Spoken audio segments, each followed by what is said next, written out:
এই ওইটা তো মনে হচ্ছে বেশি কি জানি কি করে বেঁধেছে বাবা, কিভাবে ঝুলছে। বাঁশ নাকি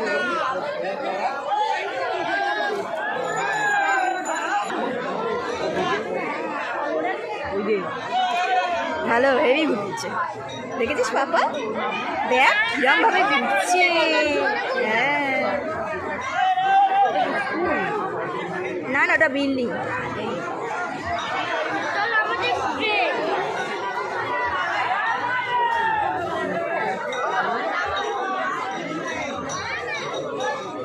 একটা বাচ্চা ছেলে উঠেছে দেখ। হ্যাঁ ওখানে দুজন উঠেছে, ওইটা এটাই একজন, এবার জোরে ঘুরছে।